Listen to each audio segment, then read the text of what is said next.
I want to know, Fitz, with the Cardinals and the Colts both sitting at 2-0, who has a better record at the end of the year? Or let me phrase it to you this way. Okay. Which one of these two teams do you think this is legit more who they are, and this is really a tale of maybe how this season's going to be for this football team? Well, I appreciate you making a rap reference that I actually knew. Well, I had to search a lot because I knew there weren't many you did. Yeah, 303. No, 330. Okay. It's 281. I was saying 303, but it's 330, right? 330-8004. All right. Okay, who? Go ahead. All right. I'll tell you what. So the Cardinals almost blew it, right? And the Colts, they did lose the game, and then they didn't. And it was pretty funny. If you go back and watch that final kick, it actually says, because the Colts missed the field goal, the penalty on the Broncos, it says Broncos 2-0, Colts 1-1 at the bottom of the screen. But let's look at how they got there. Arizona, which last year, look, we talked about them a lot as just being a feisty team. We really like Jonathan Gannon, the way they're coached, the culture he's creating. But I don't know if we can overhype the Cardinals at this point. They beat the Saints and the Panthers, which, in my opinion, are probably the two worst teams in the NFL. I think Tennessee's up there, too. Well, guess what? In a couple weeks, they get to play Tennessee as well. So in their first 5 games, they get to play the 3 worst teams in the NFL. Potentially, they get 49ers this week without Brock Purdy, and then we'll get them in Seattle on Thursday night. But when you look at the team, what do they do in the offseason? Josh Sweat, Dalvin Tomlinson, and then the ageless wonder, Calais Campbell. They bring them all in. They bolster the D-line.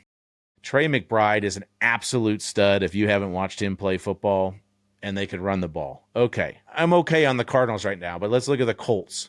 So the Colts blow out Miami, which nobody saw coming, except for me and you, of course. And then the win, we're calling it a win on Sunday against the Broncos.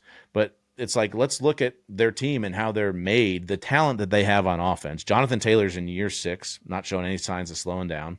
Tyler Warren is an absolute savage. He's got 11 catches, 155 yards in 2 games on the year. And by the way, Tyler Warren was the guy that I had somebody reach out to me that's been in the NFL for 20-plus years and say, this is the best, most complete tight end I've ever seen come out of college.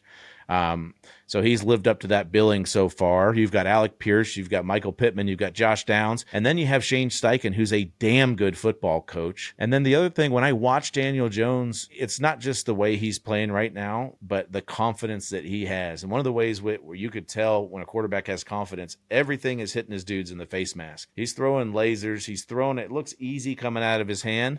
He's got 6'3" Alec Pierce. He's got 6'4" Michael Pittman Jr. He's got 6'6" Tyler Warren that he is absolutely throwing seeds to, and it's really, really nice to watch. So when I look at these two teams, I would say the Colts, AFC South is a much weaker division than NFC West this year.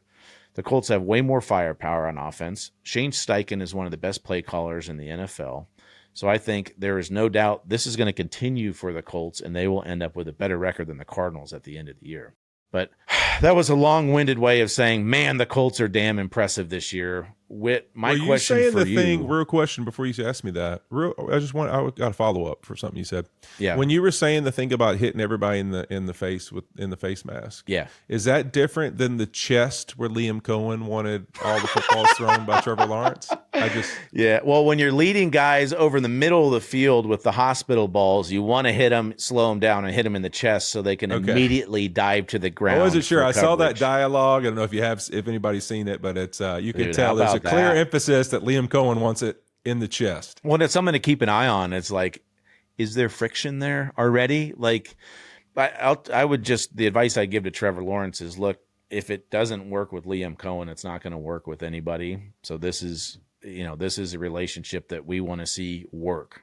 Liam has proven he's a great play caller. He did a great job with Baker last year, and they have the weapons. It was unfortunate to see them lose that game to Cincy after Joe Burrow went down.